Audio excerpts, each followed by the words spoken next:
siècles des siècles. Merci Seigneur, car c'est ce Dieu que nous bénissons, nous glorifions, nous adorons, car il n'y a pas d'autre Dieu. Tu es le seul Dieu. Alléluia. Tous les autres dieux sont faits des mains et à l'image des hommes. Mais toi, tu nous as fait à ton image. Merci Père éternel pour cette grâce encore que tu nous as faite de nous réunir en ce lieu, en ton nom, pour l'honneur de ton Saint-Nom. Au milieu de nous, Seigneur, nous t'élevons, car ce matin encore, nous voulons mettre nos regards fixés sur toi, car ta parole nous l'impose.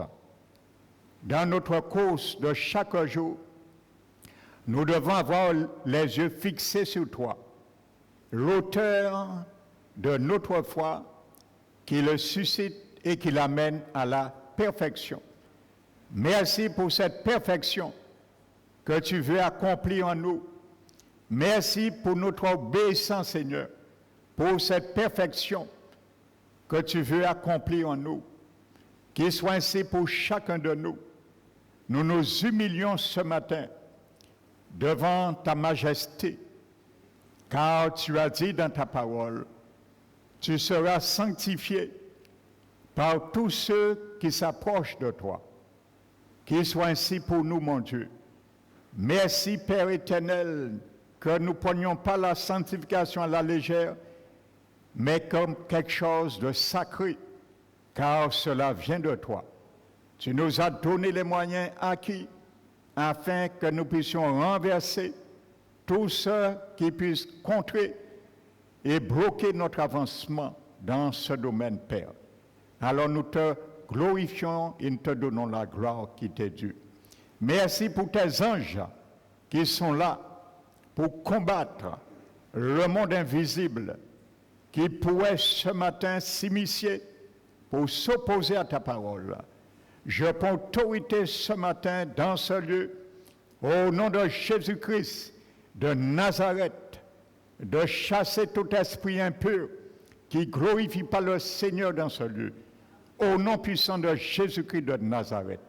Merci Père pour ton onction fraîche que je reçois de ta part, de la part de ton Esprit Saint ce matin, pour mettre encore les paroles dans ma bouche. Merci Esprit du Dieu vivant, pour me permettre encore de m'appuyer sur toi, car je suis l'instrument entre les mains de mon Seigneur Jésus-Christ. Merci pour tout, Père. Nous t'élevons, te magnifions, au nom puissant de Jésus-Christ. Amen.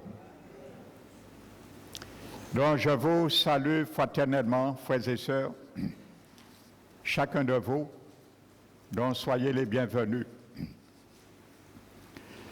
Donc, je bénis également ceux et celles qui nous visitent ce matin. Amen. Donc, soyez les bienvenus dans la maison de l'Éternel. Le Seigneur n'amène jamais quelqu'un dans sa présence s'il n'a pas une parole à dire à cette personne. Et je me réjouis de cette parole que le Seigneur a pour toi ce matin. Alléluia, que son nom soit glorifié. Donc je vais continuer ce message qui s'intitule « Ne retiens pas ce qui est à Dieu ». Amen.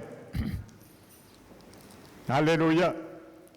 Et aujourd'hui, nous allons vraiment le comprendre, plus que dimanche dernier. Amen. Alléluia. Nous avons vu Matthieu 11, Jésus nous disait de venir à moi, vous tous qui êtes fatigués et chargés. Combien le monde aujourd'hui, combien le peuple de Dieu aujourd'hui est chargé et fatigué. Mais ils ne viennent pas au Seigneur. Amen. Ils se chargent encore davantage de leur fardeau. Mais Jésus a dit, je vais vous donner du repos. Amen. Et il a dit, prenez sur vous mon joug, car je suis doux et humble de cœur, et vous recevrez le repos pour vos âmes. Amen. Car mon joug est aisé, littéralement, et mon fardeau léger. Amen. Donc, je vous ai expliqué ce que ça voudrait dire, ce mot aisé, que la plupart des traducteurs ont choisi dans le grec. C'est le mot Christos qui a sa racine du mot grec chaomé et qui signifie fournir ce qui est nécessaire. Amen. Donc, qu'est-ce qui est nécessaire pour notre âme? C'est les instructions de Jésus. Amen. Et les instructions de Jésus s'appellent le fardeau, le joug. Amen. Donc, ça veut dire ce qui est nécessaire, ce que ça veut dire ce mot. Amen. Donc, ce sont les instructions de Jésus qui sont nécessaires pour que notre âme puisse trouver son repos. Amen. Il y a beaucoup d'enfants du Seigneur qui courent à droite à gauche, qui se chargent davantage de leur fardeau. Parce que, comme je disais, ils veulent retirer le joug de Jésus-Christ et qui est aisé, c'est recevoir mes instructions. C'est ça le joug de Jésus. Amen. Donc, je disais que le mot prendre veut dire élever. C'est le mot héros. Amen. Donc, élever. Donc, nous avons deux choix. Soit nous nous élevons au-dessus des instructions de Dieu et nous nous chargeons, ou soit nous nous abaissons aux instructions de Dieu et nous recevons son joug. Alléluia. Je continue sur cela. Nous avions vu le Néhémie, chapitre 9, et qui se plaignait et disait à l'Éternel que nos pères se sont livrés à l'orgueil. Vous savez, bien souvent, l'orgueil, c'est vraiment une forme de graisse qui éclate le joug. Parce que nous pensons nous suffire nous-mêmes, hors de la volonté de Dieu, hors des instructions de la parole de Dieu. Amen. Et la Bible dit, Néhémie dit, il rédit le coup pour ne pas écouter tes commandements. Frères et sœurs, quand la Bible parle, nous rédissons nos coups ou notre nuque, c'est pour ne pas écouter la parole de Dieu. Parce que lorsqu'un bœuf tire à côté, il raidit son cou pour aller autrement que son maître le conduit, ça veut dire qu'il veut pas, il n'est pas d'accord à la direction qu'on lui donne d'y aller. Amen. Et Néhémie dit, ils refusèrent d'obéir. Donc, réduire leur coup, c'est refuser d'obéir aux instructions de Jésus. Amen. Et Néhémie dit, ils ont même mis en oubli tes merveilles que tu as fait en leur faveur. Ça, beaucoup d'enfants du Seigneur oublient cela. Ce que Dieu a fait pour eux. Amen. Lorsqu'ils étaient dans la rébellion, lorsqu'ils vivaient dans la désobéissance. Amen. Lorsqu'ils vivaient dans l'esclavage de ce monde, ils mettent ça en oubli. Et Néhémie répète une deuxième fois, il redit leur coup. Amen. Ça veut dire c'est passé, bon Dieu fait ça, mais c'est normal il fait ça. Il n'y a pas ni pont ou un compte à rendre, c'est normal, il dit. Donc, il redit leur coup.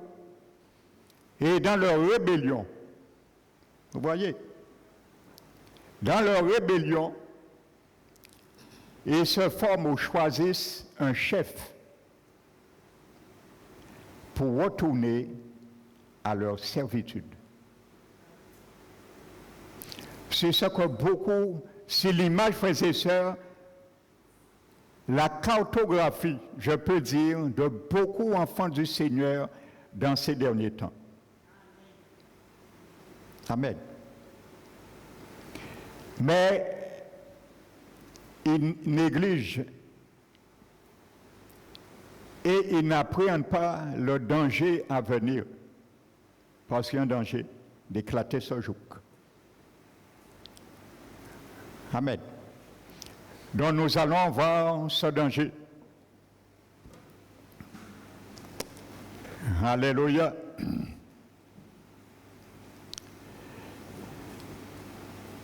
Donc l'entêtement et l'orgueil peuvent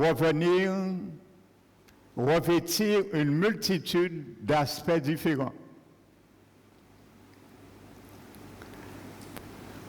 Nous sommes prêts à tout pour ne pas renoncer à notre position dominante dans nos vies, frères et sœurs. En conséquence, nous essayons de définir notre propre façon de trouver le repos pour notre âme. Mais ça ne marche pas avec Dieu. Il y a une seule manière, la Bible dit, c'est recevoir ses instructions. S'il y avait une deuxième manière, Jésus l'aurait dit, mon frère, ma soeur, s'il y avait une manière de recevoir le repos de mon âme qui consiste par exemple dans la tradition, Jésus l'aurait dit. Il aurait dit mon joug plus les œuvres de la tradition. Et je précise de le dire, je pense que vous l'avez vu. Moi, j'ai regardé succinctement parce que j'étais pris sur autre chose. La visite du pape. Cet homme qui se prétend au-dessus de Dieu. Regardez des milliers de gens qui suivent cet homme en pensant trouver du repos à travers tous les mensonges, les abominations, et je le dis avec force, que ces hommes enseignent aux fidèles catholiques. Les gens sont aveuglés, mais d'un aveuglement vraiment total, de croire à tous que ces porte-paroles, soi-disant au nom du Seigneur, au nom de Dieu. Mais vous savez, je vous dis quelque chose, ça c'est quelque chose, une question que je me pose. Vous savez, les papes et les prêtres, ils savent très bien ce qu'ils font. Ce n'est pas par ignorance, je profite, je n'avais pas prévu de parler de cela. Mais le Seigneur sait pourquoi. Ce n'est pas par ignorance. Et ça, je vous dis, j'ai des preuves concrètes, des témoignages officiels des ex-prêtres catholiques. Amen. Vous savez, ces gens-là sont conscients de ce qu'ils font et ce qu'ils disent de leurs mensonges. Mais à mon avis, pour avoir un tel état d'âme dans le mensonge, je crois une chose, je crois qu'ils croient, sans le dire, que lorsque quelqu'un meurt, c'est fini, il n'y a plus rien. Moi, c'est ça que je suis obligé de conclure moi-même. Même s'ils parlent du purgatoire, je pense en eux-mêmes doivent croire, en réalité, ils font ça simplement pour ne pas fasciner le peuple. Parce qu'on ne peut pas croire que l'enfer existe et volontairement mentir au peuple comme ça. Sachant qu'ils sont des grands sorciers et des grands satanistes. Ça, je vous le dis avec raison. J'ai des témoignages et des preuves de le dire. Amen. Donc, je ferme la parenthèse. Et les gens qui suivent, ces gens pensent trouver le repos de leur âme à travers la tradition, à travers les cultes mariales. Frères et sœurs, qui est Marie? Marie est mort pour qui? Le sang de Marie a versé pour qui? Mais suivre de tels enseignements, mais il faut être plus aveugle que l'aveugle qui nous conduit.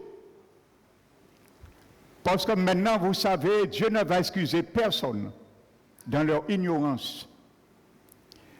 Parce que Jésus a dit, si un aveugle conduit un troupeau, s'il tombe dans un trou, le troupeau tombera aussi. Personne n'aura d'excuses. Aujourd'hui, dans les supermarchés, on vend une Bible. Alors, personne ne pourra dire que je n'avais pas de Bible. Ce n'est pas avant, pourquoi ils interdisaient des gens de lire la Bible? Pourquoi ça?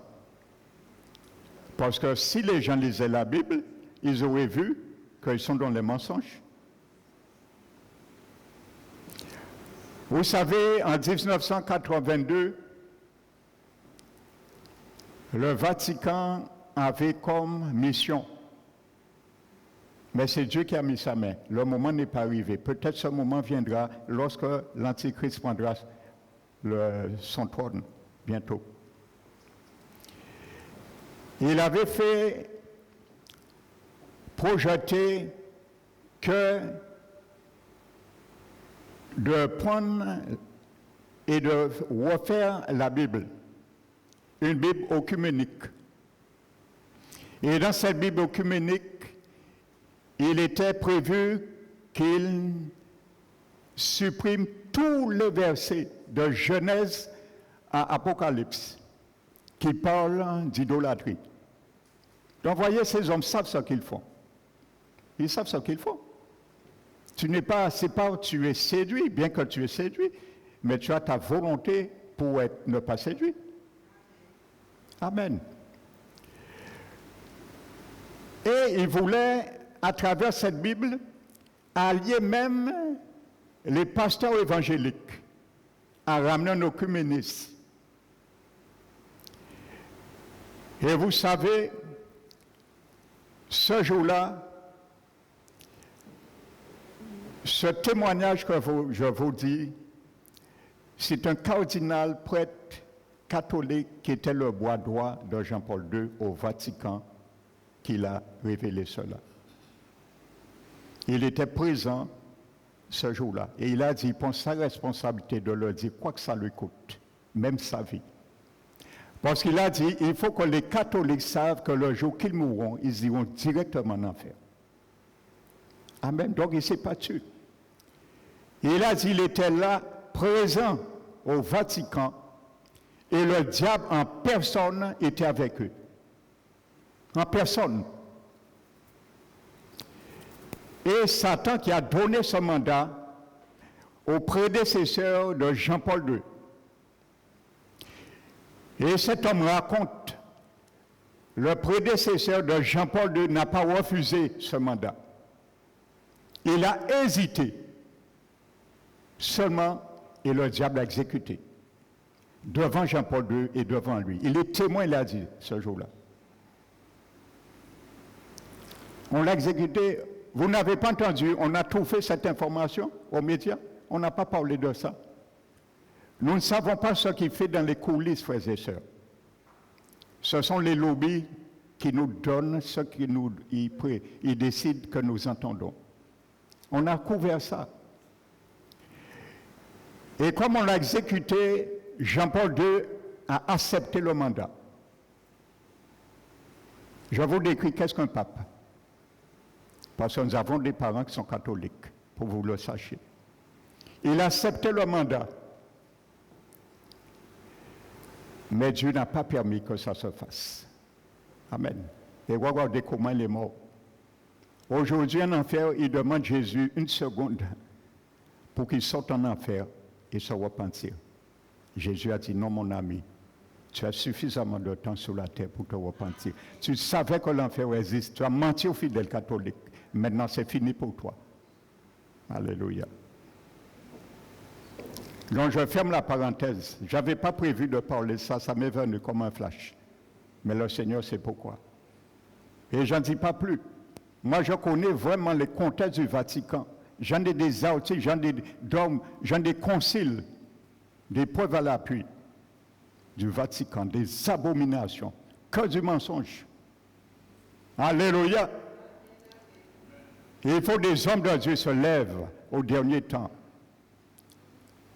pour avertir le monde de ces abominations. Alléluia. Parce que quand l'Antichrist viendra, ce sera trop tard. L'Église sera enlevée. Amen. Donc je continue, je ferme la parenthèse.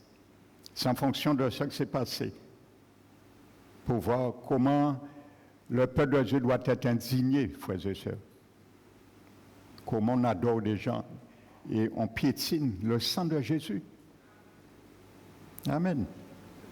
Vous savez, c'est le pape qui décide, si vous ne le savez pas, le dogme du purgatoire. Le dogme du purgatoire. C'est un concile, le dogme même, c'est un concile du purgatoire qui a commencé par le concile de Florence et qui est venu officiel à l'Église catholique par le concile de Trente. Je crois 1536, par Constantin. Et ce concile dit, le purgatoire n'est pas biblique. Vous voyez? Et regardez, allez dire à un catholique que le purgatoire n'existe pas. Il y a quelque chose, c'est pas vrai. Le dogme même, je l'ai, l'article dit que le purgatoire n'est pas biblique. Eux-mêmes le disent, le concile le dit. Mais on impose aux fidèles de croire à cela. Amen. Et dans ce dogme, dans ce concile, on dit que seul le pape, pas Dieu, hein, seul le pape a le pouvoir de décider qui et pendant combien de temps qu'un fidèle catholique restera en enfer pour passer par le purgatoire au paradis. Le pape qui décide. Ce n'est pas Dieu, hein, c'est le pape. Donc c'est des abominations, frères et sœurs. Ça fait vomir. Alléluia. Donc si tu as cru ça, mon frère, ma soeur, un jour, vomis ça ce matin, au nom du Seigneur. Alléluia. Donc en conséquence, je disais, nous essayons de définir notre propre façon de trouver le repos pour nos âmes. Et ça, c'est une manière très tragique de la tradition. Pour trouver le repos de nos âmes, chaque année, on va à Lourdes faire des pèlerinages, mortifier nos genoux, sinon nous charger davantage. Et il y a même des gens qui se crucifient aujourd'hui pour expier leurs péchés et penser qu'ils auront une belle place au ciel. Mais ces gens-là ne savent pas, la seconde que leurs yeux physiques se ferment sur ce monde terrien, la même seconde leurs yeux de leur esprit s'ouvrent dans l'enfer. Ils ne le savent pas. Imaginez leur regret éternel, ces gens-là. Parce que c'est leur conscience qui deviendra leur propre bourreau. Ce n'est pas le diable qui les a mentis, ce n'est pas le pape qui les a mentis, ainsi de suite. C'est leur conscience qui va les frapper pendant l'éternité, chaque seconde, en enfer. Leur conscience sera leur propre bourreau. Conscience qui est frappée, poc! Yo te dis-moi ça. Bim! Yo te dis-moi ça. Bim! Yo te dis-moi ça. Voici ce qui va. Quand Jésus disait en enfer, à la géhenne, il y aura des grincements de dents, c'est ce qu'il voulait dire. Et des pleurs. Mais tes pleurs, tes grincements de dents ne pourront pas te faire marche arrière. Parce qu'il n'y a pas de marche arrière là. Jésus casse la marche arrière en enfer. Personne ne peut revenir. Amen. Alléluia. Donc, que ce soit par l'argent, la célébrité, la réussite, le sexe, la religion ou toute autre solution humaine, notre nuque reste raide. Une expression qui en fait est empruntée au régime agricole.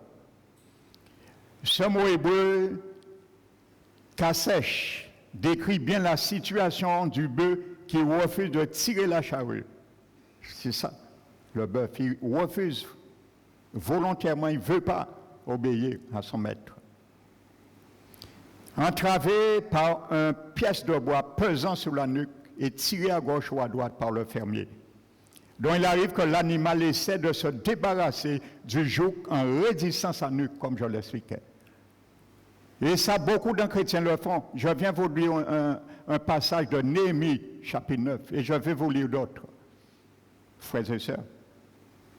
Il raidit leur cou. Ne veut pas aller là. Jésus dit, marche droit devant moi. Ils ont raidi cou à eux.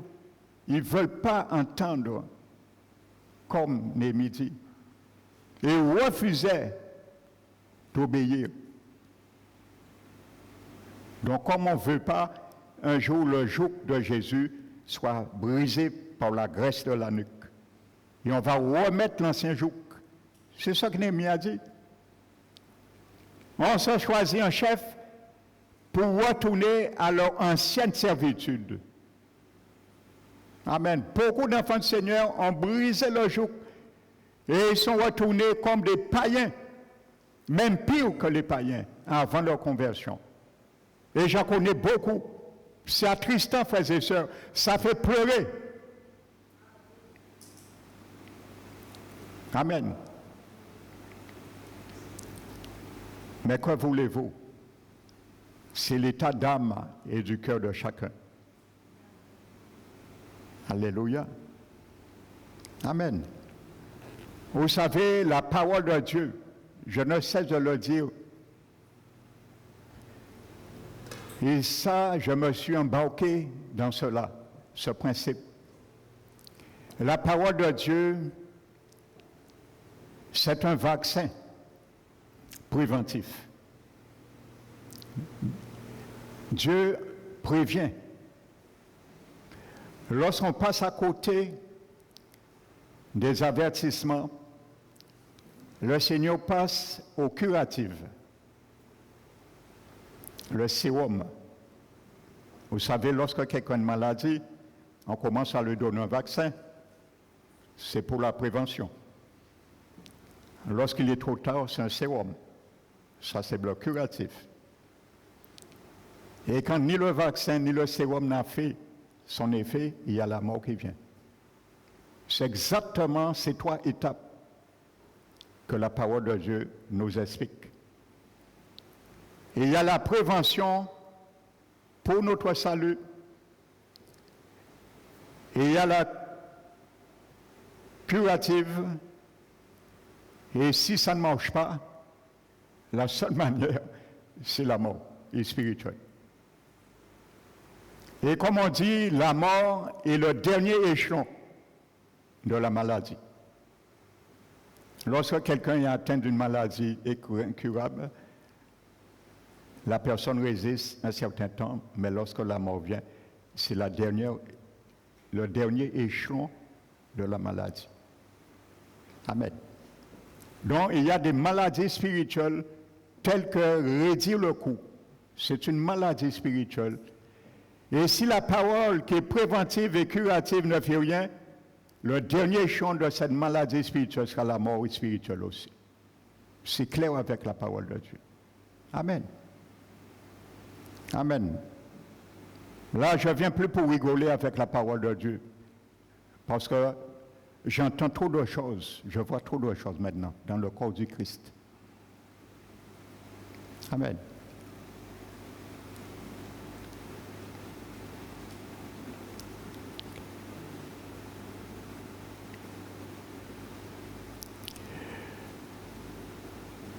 Regardez ce que dit Jérémie, le chapitre 17, verset 23. C'est une des meilleures descriptions de ceux qui refusent le repos offert par Christ. C'est presque la même plainte que Néhémie. Il est marqué, ils n'ont pas écouté. Ils n'ont pas tendu l'oreille.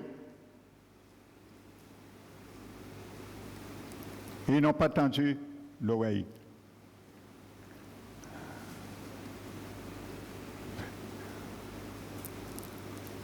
Mon frère Gérard, s'il te plaît, tu peux aller voir. Peut-être c'est pour une voiture qui m'a garé.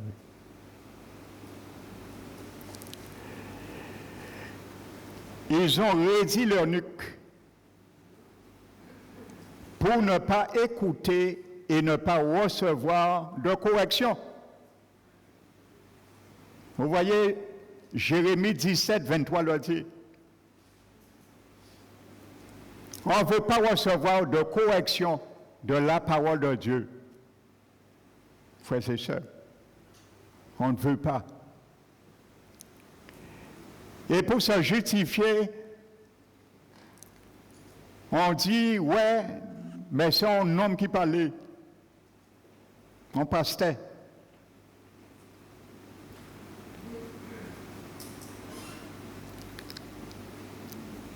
Frères et sœurs.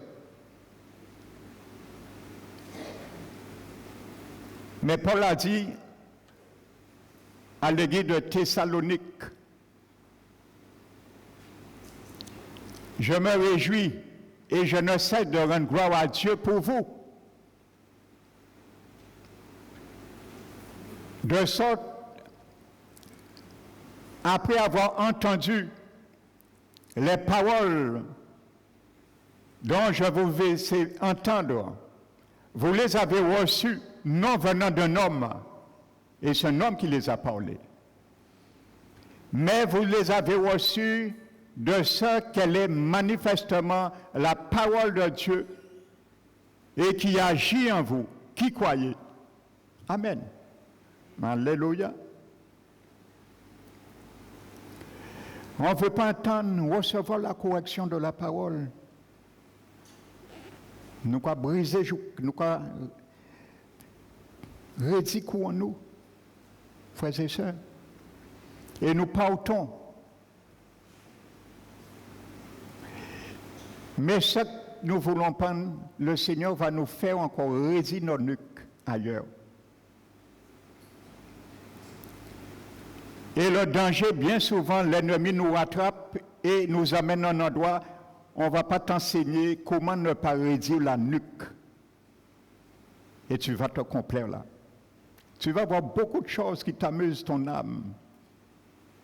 Mais c'est les friandises du diable pour perdre ton âme. Tu vas dire, c'est pas grave, c'est pas grave. Vous savez, je le dis, comme je vous dis, je suis attristé d'entendre et de savoir la vie de beaucoup de frères et sœurs qui étaient parmi nous pendant même des années, à parole qui restaure. Ils ont quitté l'Église, bien souvent pour aucune cause. Mais finalement, je crois, je glorifie le Seigneur, j'ai cru comprendre quelque chose, que ce n'est pas eux-mêmes qui ont quitté bien souvent, mais c'est Dieu même qui les a retirés, la plupart. Et je le dis avec conviction. Parce que c'était des gens, ils étaient là, mais en grande partie, ils n'avaient rien à faire avec la parole de Dieu. Et les excuses, bien souvent, ils ont cherché, c'était simplement pour leur justifier. Parce qu'aujourd'hui, il y a une église, je ne vais pas nommer son nom. Il y a une église, la plupart de ces gens-là se sont retrouvés. C'est comme si ils ont trouvé à Zéolep. Je vais t'expliquer qu'est-ce que ça veut dire dans un autre message. Et ils se complainent là, mais leur vie c'est critique, commérage, cancan. Il faut voir leur vie maintenant. Leur vie maintenant. C'est eux, bien souvent, ils rasent leur tête, ils ont coloré chivé à eux en blé, couleur blanc.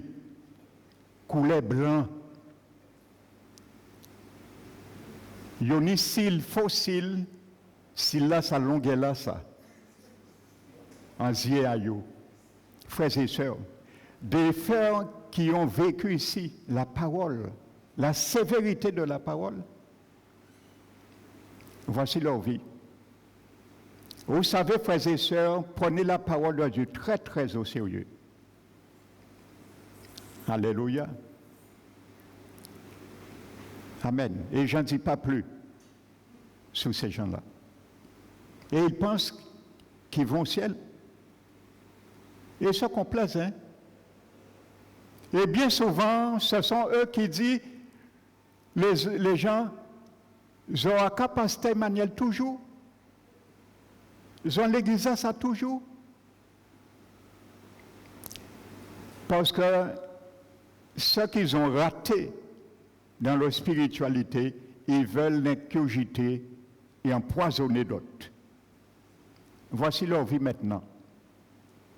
Donc, si tu étais venu vraiment un cœur sincère avec le Seigneur, ta vie serait changée. Pourquoi ta vie s'empire? Parce que tu ne voulais pas recevoir la correction de la parole. Mais ce qu'ils oublient, ils peuvent mal parler pasteur Emmanuel, ils peuvent mal parler l'église parole qui restaure. Mais s'ils font un constat, ils vont voir que mes messages sont de plus en plus aiguisés. Et l'onction sur ma vie est de plus en plus aiguisée. Et c'est ça qui me donne la joie de fouler aux pieds tous ces mensonges et ces calomnies. Alléluia. Amen. Parce que moi, je sais le choix que j'ai fait dans ma vie. Amen. De dire les choses, que ça plaise ou pas, selon la parole de Dieu. Amen. Amen. Alléluia.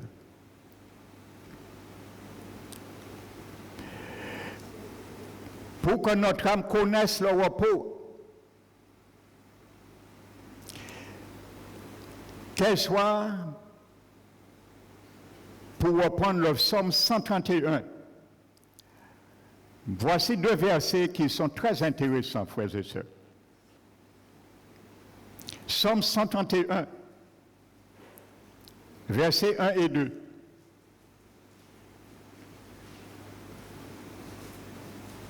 Comme un enfant sévré, Éternel, je n'ai ni un cœur arrogant. Qu'est-ce qui te fait éclater le jour? Un cœur arrogant. Arrogant. Vous savez, je crois le Proverbe 1er, verset 30-31, si je ne me trompe pas, dit que la résistance des stupides les tue.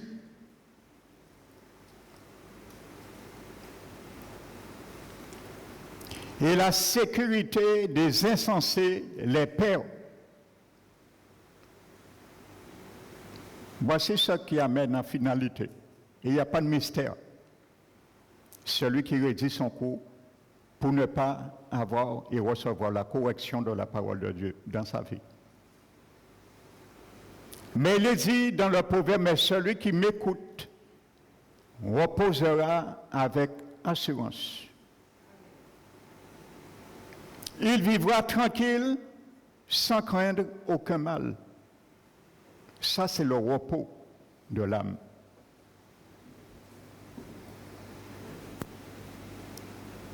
Amen. Alléluia.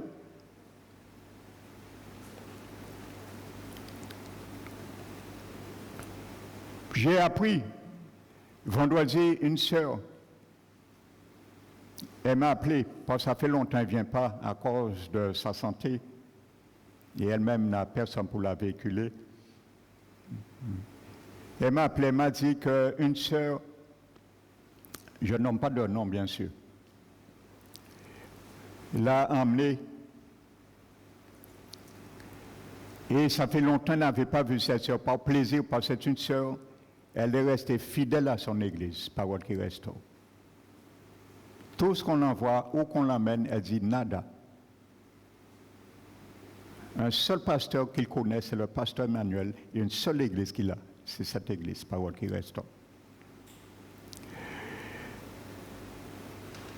Elle m'a dit, elle a fait plaisir à cette sœur et j'étais le père spirituel de cette sœur. D'ailleurs, c'est elle qui avait amené une sœur, je vous dis un jour ici. Elle a visité cette église ici une seule fois. Et c'est cette sœur qui a dit, il a un ministère de visiter les églises. Eh bien, finalement, elle a ce même ministère, j'ai appris avant-hier, finalement. J'ai été son père spirituel. Et elle a insisté, et elle a dit, viens, je t'emmène à un endroit, Jarry, on prie pour la guérison. Elle a insisté, elle a dit, non. Elle m'a dit, pas pour la faire plaisir, elle est allée. Lorsqu'elle est allée, elle m'a dit, elle a regretté qu'elle est allée là. Elle a dit, elle a commencé, la première chose qu'elle a entendue, et il y a deux pasteurs là. Et je vous dis, ce n'est pas des Guadeloupéens, c'est étrangers. Alors je crois comprendre qui est étranger, Charles. Un dit que si nous avons qui a dit d'ailleurs, ça qui a passé dans l'église à ça, bon Dieu qui a frappé.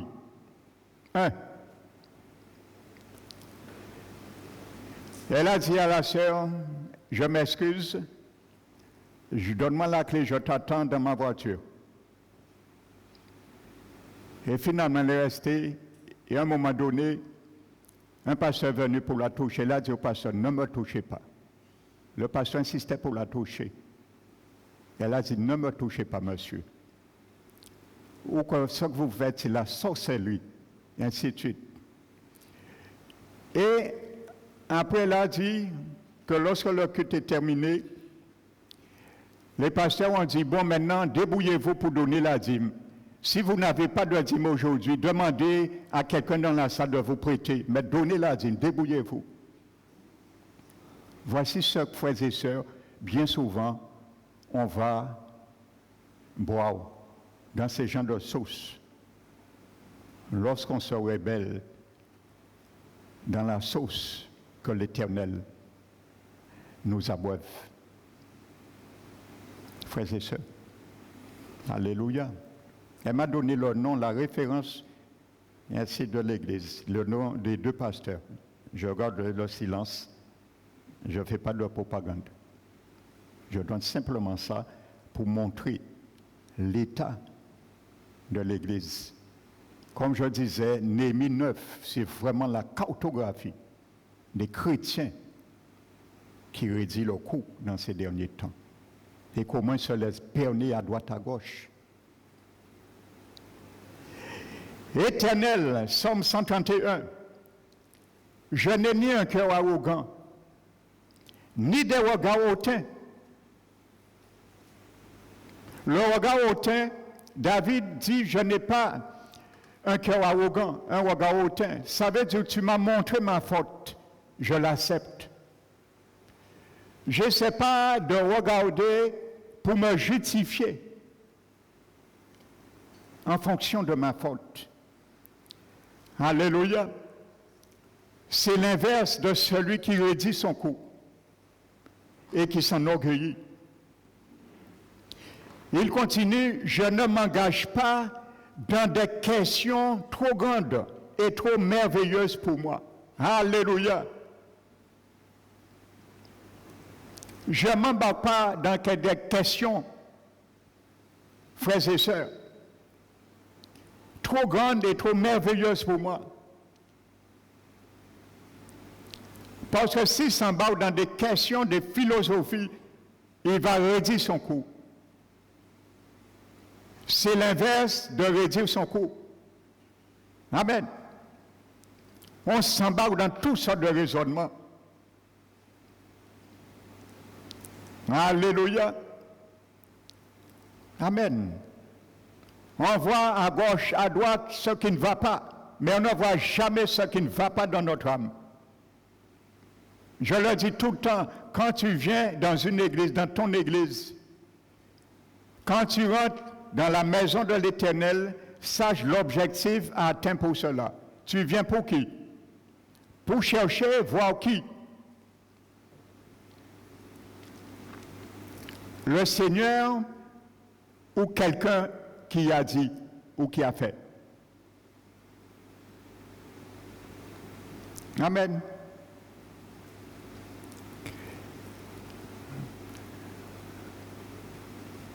Lorsque Moïse s'est présenté avec Élie sur la montagne de la Transfiguration, et il y avait Pierre, Jean et Jacques,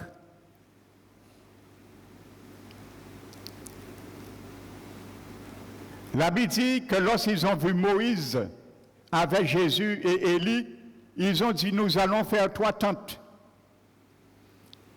La Bible dit que Dieu a retiré Élie et il a retiré Moïse tout de suite. Et il a laissé Jésus seul.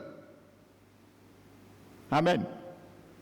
Et ils ont entendu la voix, celui-ci est mon fils bien-aimé. Faites ce qu'il vous dit. C'est Jésus qui doit te dicter ce que tu dois faire. Ce n'est pas Moïse et Élie. On ne vient pas pour Moïse et Élie. La Bible dit, lorsqu'ils ont vu que Moïse et Élie ont disparu, ils ont regardé à droite, ils ont regardé à gauche, mais ils ont vu une seule personne, Jésus. Ne viens pas pour Moïse, ne viens pas pour Élie. Viens pour Jésus. Comme ça, tu verras ni à ta gauche Moïse et ni à ta droite Élie. Tu verras seul Jésus, parce que c'est cette voix qui a dit, celui-ci, obéissez-le. Alléluia. Amen. C'est à Jésus que tu viens chercher. Beaucoup viennent pour Moïse et beaucoup viennent pour Élie. Et ils ne reçoivent rien. Parce que leur objectif de leur âme, c'est tourner à gauche. Oh Élie, tourner à droite. Oh Moïse. Et le culte passe comme ça, il tourne à gauche. Oh Élie, il tourne à droite. Oh Moïse, mais ne voit jamais Jésus. Mais Jésus te dit ce matin, quand tu viens, viens pour Jésus. Parce que c'est cette voix qui a dit, celui-ci est mon fils, obéissez-le. Alléluia. Amen. Comme ça, lorsqu'on va essayer de te faire raidir ton cou, ceux qui ont déjà beaucoup de graisse, ils se sont bien graissés dans la désobéissance. Amen. Je parle spirituellement. Parce que nous avons vu Jérémie dire c'est la graisse qui fait éclater le joug. Amen. Alléluia.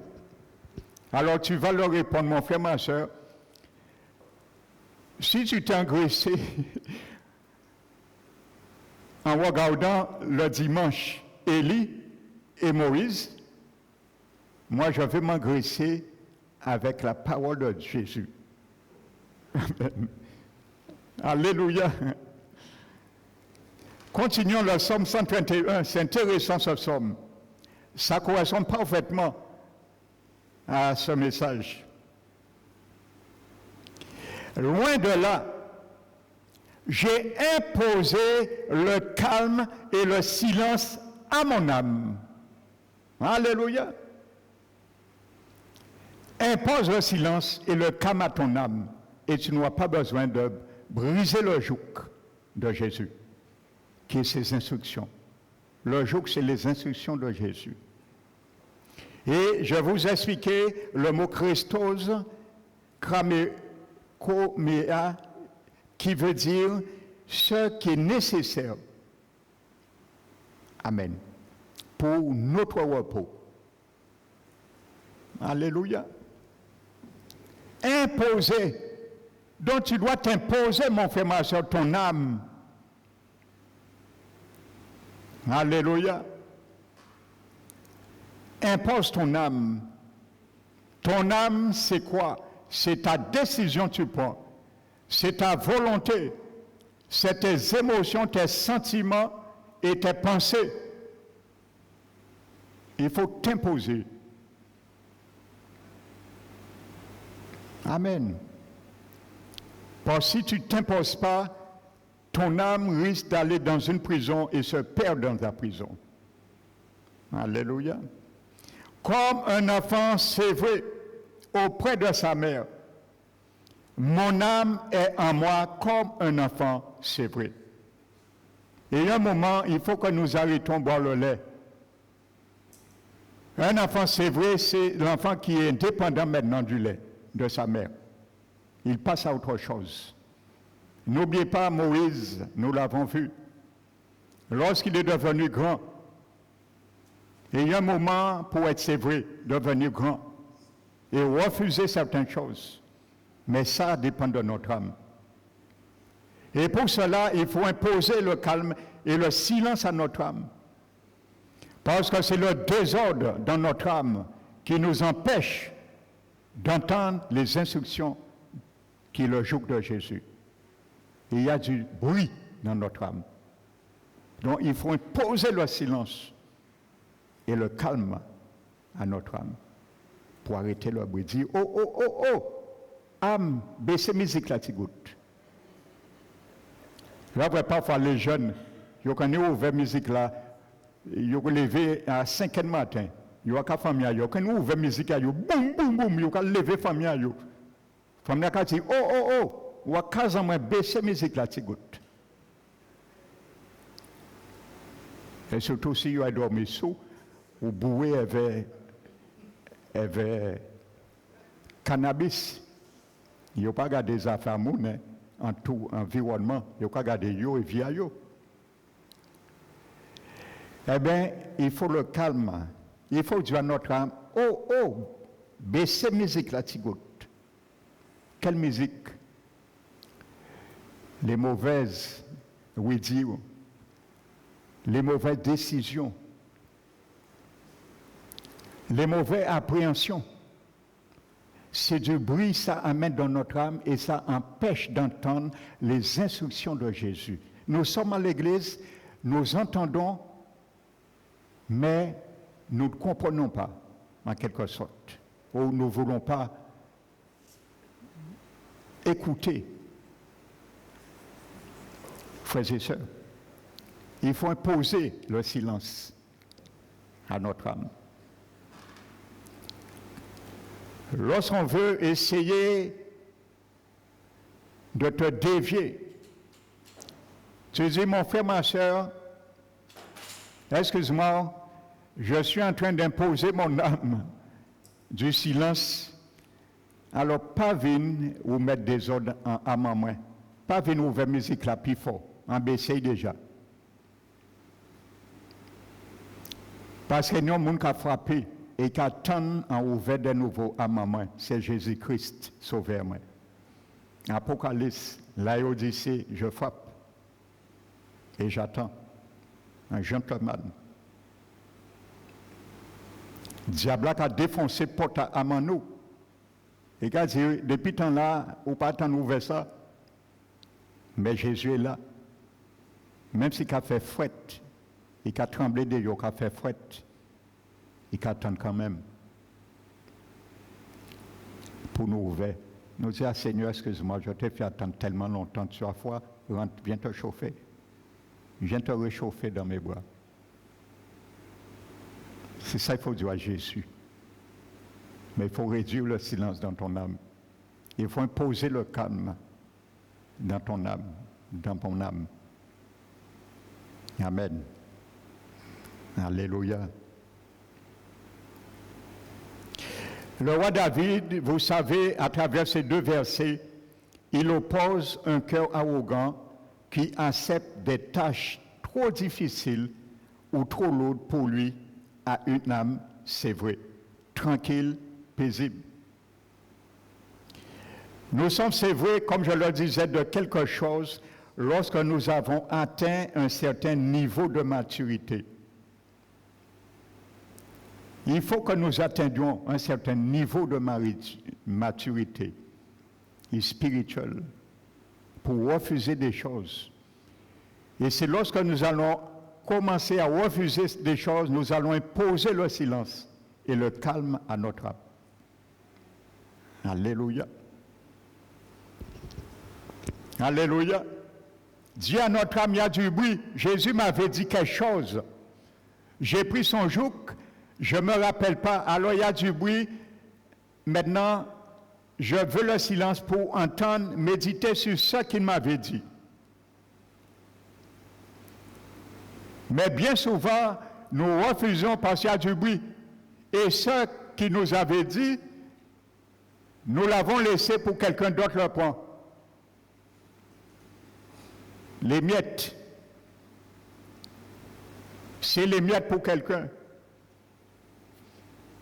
Amen. Le terme hébreu, frères et sœurs, pour sévrer, c'est le mot gamal. Écoute bien, cela veut dire en hébreu amener à maturité. Amen. Dans le psaume 131, le mot sévrer veut dire amener à maturité. Amen. Il y a des gens, ils travaillent dans une entreprise 20 ans. Personne dans l'entreprise ne sait qu'ils sont chrétiens. Frères et sœurs, c'est grave ça. Même si tu ne parles pas, tu es timide. Mais dans ta vie, comme j'expliquais déjà, il y a quand même un parfum que tu mets en toi. Au moins, les gens doivent sentir ce parfum en toi. Pas parfum Joe, parfum de Jésus-Christ de Nazareth. C'est ce parfum. La Bible nous dit, nous sommes le parfum de Christ. Amen. Alléluia. Et se dit du fruit qui est prêt à être cueilli et utilisé. Je répète, le mot hébreu gamal que David employait pour sévrer veut dire amener à maturité et se dit du fruit qui est prêt à être cueilli et utilisé. Amen. Alléluia. De même, un enfant sévré n'a plus besoin du lait, comme je le disais, de sa mère, alors que celui qui ne l'est pas hurle pour être nourri.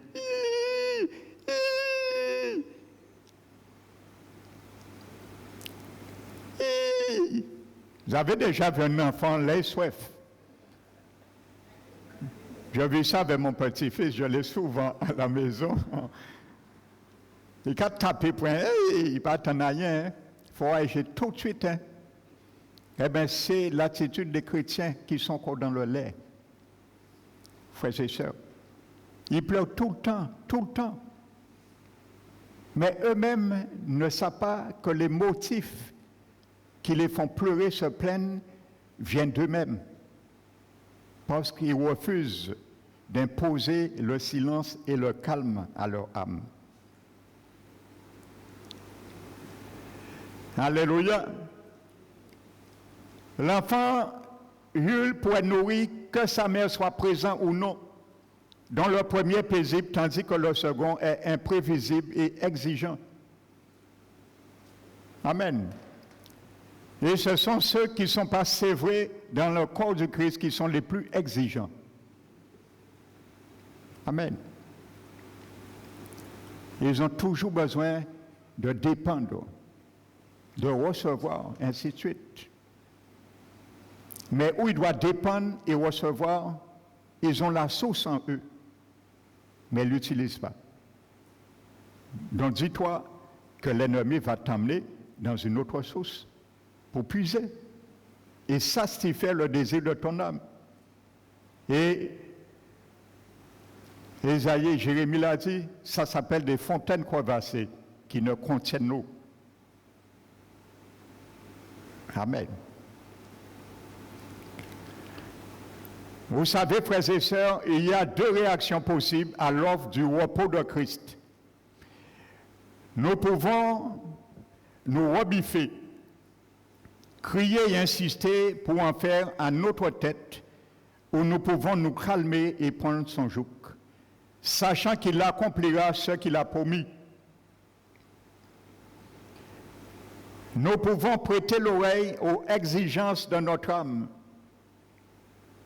Amen.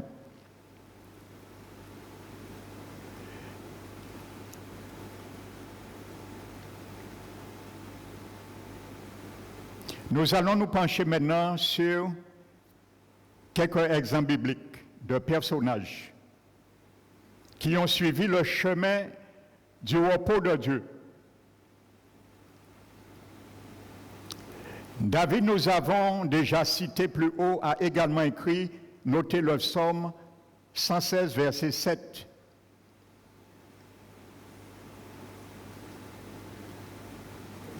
Mon âme retourne à ton repos. Alléluia. Mon âme retourne à ton repos. De quel repos? Le jour de Jésus. Il a dit, c'est là, vous trouverez le repos de vos âmes. Quand David dit, mon âme retourne à ton repos, ça veut dire retourne aux instructions de la parole de Dieu.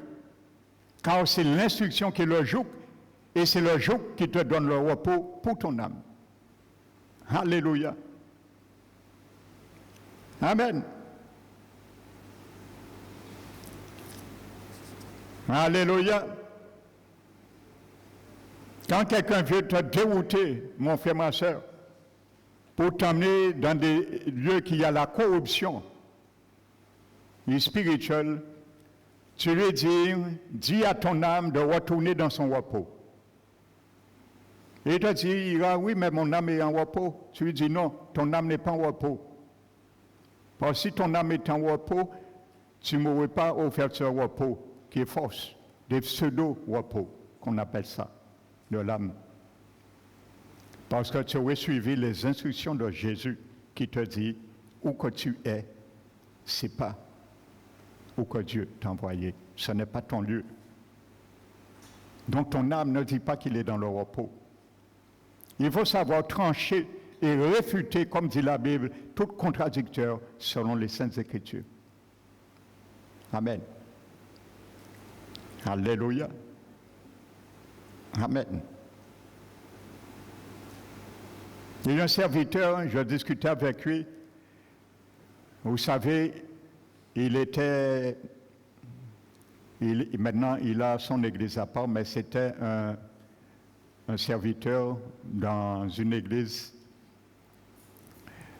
avant des ADD.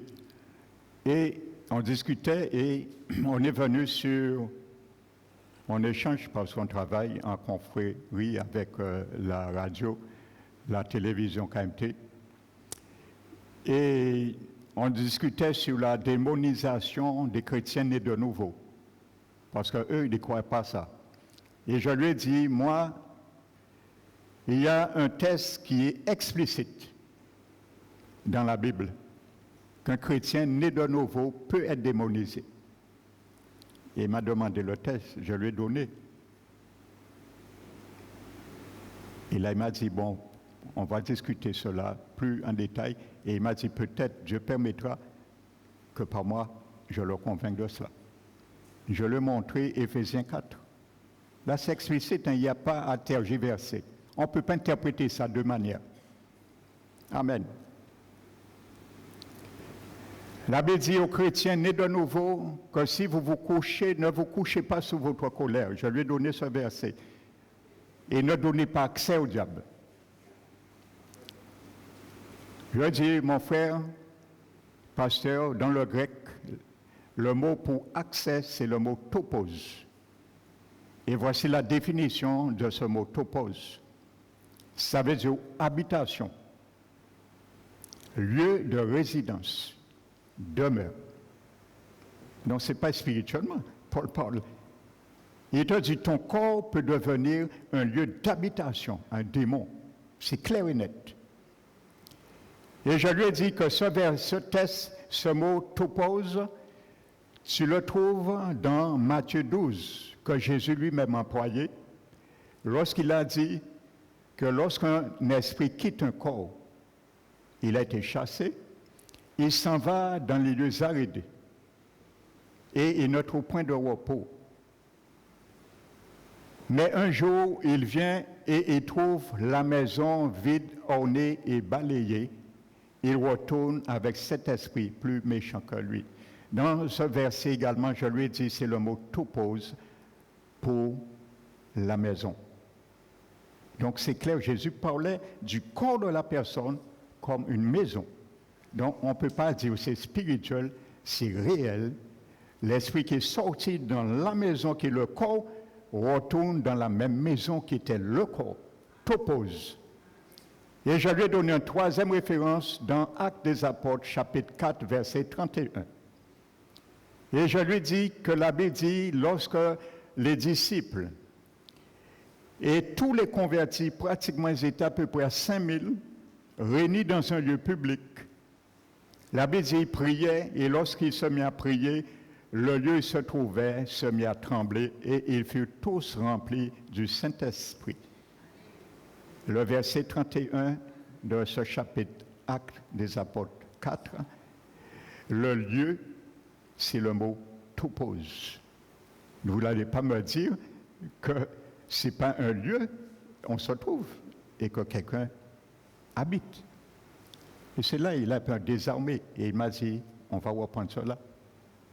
Alléluia. Il faut savoir réfuter avec sagesse selon les Saintes Écritures.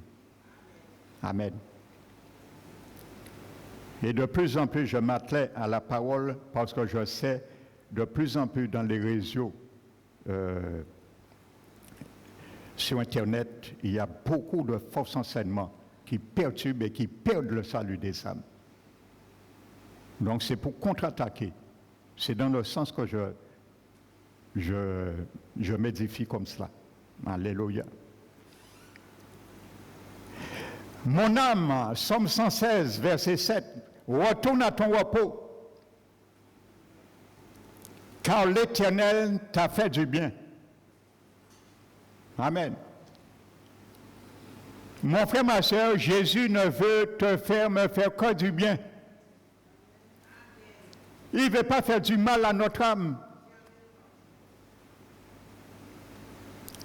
Si notre âme s'est fait du mal, c'est parce que nous sommes sortis dans le repos de Jésus. Nous avons retiré le joug. Nous l'avons déposé. Et le joug s'appelle les instructions, la parole de Dieu, la Bible, le joug. Lorsque notre âme est chargée, c'est parce que nous avons retiré ce joug. Voici mon joug. La parole de Dieu, les instructions. C'est ça mon joug. Le joug, je le prends, je le retire. Je ne vais pas piétiner la Bible. J'ai vu des pasteurs faire ça, mais c'est un scandale. Jeter la Bible et piétiner la Bible, dire ça, c'est des papiers. J'ai vu des pasteurs le faire. Je ne le ferai pas, au respect de la parole sacrée de l'Éternel. Mais c'est mon joug. La parole, les instructions de Dieu, c'est là. Le joug, c'est ça.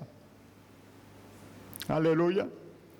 Ne porte pas ton joug dans ta main, mon frère, ma soeur. Alléluia. C'est là qu'il faut le porter. La nuque. C'est là qu'il y a la graisse. Et c'est là que Jésus veut traiter. Avec le vaccin et le sérum. Pour fondre la graisse.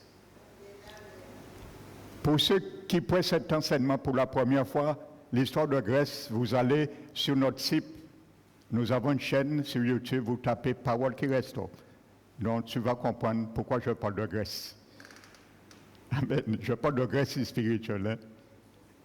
Amen. Fais du bien. Écoute encore, le mot dans ce somme fait du bien est le même terme hébreu qui est traduit par c'est vrai. Dans le somme que nous venons de voir, 131 Gamal, c'est le même mot Gamal. Amen.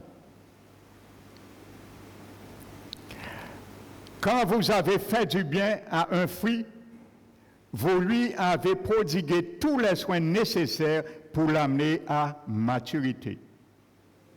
Amen. Les fruits de la justice, les fruits de la lumière que Dieu nous dit de nous revêtir.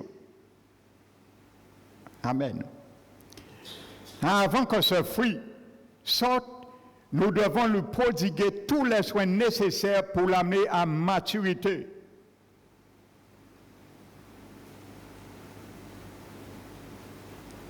Alléluia.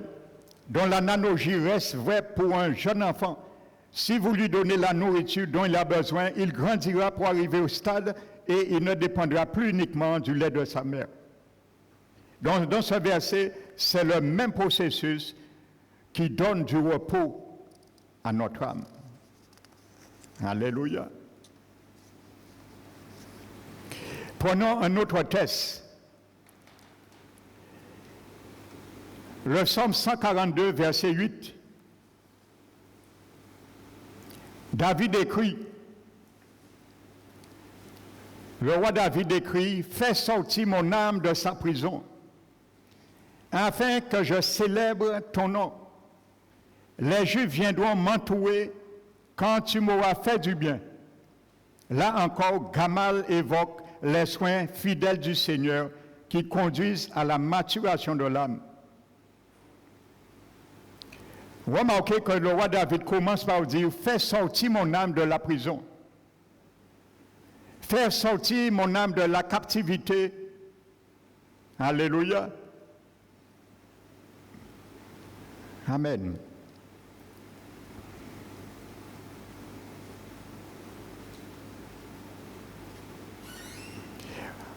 Vous savez, il est reconnu, frères et sœurs, par des spécialistes, que le requin était un des poissons qui s'adaptait le mieux à la vie en captivité. Le requin. Alléluia. C'est un expert pour les aquariums à la recherche de poissons exotiques qui dit cela. Il a vécu ça par expérience. Et il explique que le requin était un des poissons qui s'adaptait le mieux à la vie en captivité. Et il dit, si vous attrapez un jeune requin pour l'élever en aquarium, sa taille restera proportionnelle à l'espace dont il dispose. sa taille restera proportionnelle à l'espace dont il dispose. Donc un requin peut ainsi mesurer, il dit 15 cm, tout en étant parvenu à la pleine maturité, en restant dans l'aquarium. Il peut mesurer 15 cm, tout en parvenant à maturité. Mais dans l'océan, ces poissons atteignent facilement 1,80 m. Amen. C'est exactement la réalité. Quand notre âme est confinée dans une prison, c'est un aquarium. Nous sommes un requin, comme un requin dans l'aquarium. Amen. Nous pouvons mesurer 15 cm. Parce que c'est l'espace que nous sommes restreints. Mais soit le requin qui va en pleine mer et qui mesure 1,80 m. Dont l'âme, s'il est confiné dans la prison de la vieille nature, ne pourra jamais connaître la croissance. C'est exactement la réalité. La symétrie est bien faite. Amen. Ne pourra jamais connaître la croissance, la maturité et ultimement le repos offert par Christ.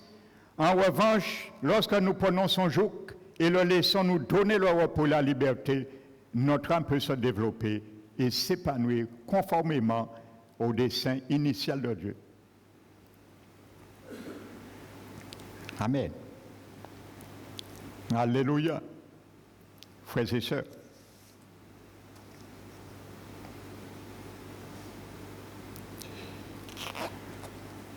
Donc vraiment, frères et sœurs, je vais m'arrêter ce matin, là. Retenons ce matin que nous devons imposer du calme et imposer du silence à notre âme. C'est nous qui devons le faire, ce n'est pas quelqu'un d'autre. Amen. Parce que c'est nous qui avons mis du bruit. C'est nous qui avons allumé la musique très fort. Et vous savez, l'ennemi aime allumer la musique. J'avais conclu par une anecdote qui me vient là. J'avais visité quelqu'un un jour, et quand je suis arrivé, la personne était assise, son fils était là, et son poste radio était arrêté, bien sûr. Hein. Quand j'ai commencé à parler de la puissance de Jésus, nous avons entendu « tec ». La radio s'est ouverte tout seul, le bouton s'est ouvert tout seul, et le volume a été mis au maximum, frères et sœurs. Et c'était une musique, un genre de jump-out, en plus qui jouait. Mais la personne même a été surprise même. Et il a appelé son fils, il a dit de courir vite, de fermer la radio. Amen. Une manifestation démoniaque. Parce que l'onction du Seigneur dérange. Amen. Ça a été surprenant. Alléluia. Parce que le diable, il ne veut pas que tu imposes le silence à ton âme. Il a voulu mettre la musique. Alléluia.